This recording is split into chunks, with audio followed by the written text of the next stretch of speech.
हम पूरी तरह सकारात्मक दृष्टिकोण रखते हुए ये तो मानते हैं कि हम पहचान चुके हैं अपनी इस नशे की समस्या को और अब हम नशा मुक्त रहेंगे।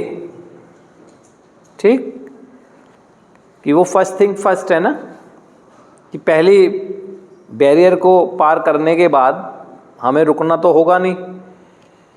पहले हमें कार्यक्रम के माध्यम से ये पहचान मिली कि अब मुझे क्यों नहीं करना चाहिए उस केमिकल का इस्तेमाल जिस पर मेरा अब कोई नियंत्रण नहीं रहा है।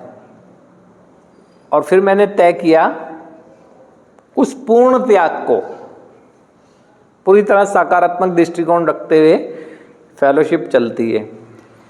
तो अब मुझे आगे तो बढ़ना है, तो अब मुझे क्या करना चाहिए, मेरी प्राथमिकता क्या होनी चाहिए? क्योंकि मात्र नशा छोड़ना अगर समस्या का समाधान होता तो वो हम में से कई लोगों ने कई बार करके देख लिया। क्योंकि उसके बाद हमें अपने जीवन की अस्त व्यस्तताएं दिखती हैं, अनमैनेजेबिलिटी दिखती हैं। चाहे हमारे पास बहुत कुछ हो अभी भौतिकवादी, है ना, सुख साधन संपदा कुछ भी हो हमारे पास, लेकिन फिर भी इतना तय है अनमैनेजेबल, तो हमने बहुत कुछ कर दिया है। चाहे वो संबंधों को लेकर हो, चाहे हमारी जिम्मेदारी को लेकर हो, चाहे कुछ भी हो। तो अब हमारी प्राथमिकता क्या होनी चाहिए जिसमें हम सुधार कर सकें? क्योंकि हमारा उद्देश्य जो है वो तो सुधार ही है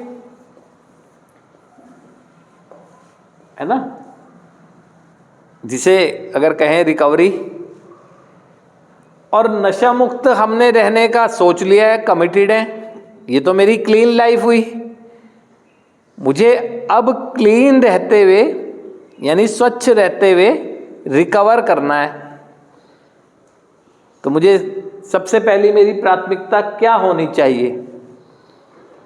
कार्यक्रम हर उस चीज में मदद करता है जिसमें मुझे अपने आप को रिकवर करना है। रिकवर तो बीमारी से करना है, ये बीमारी तो है नहीं।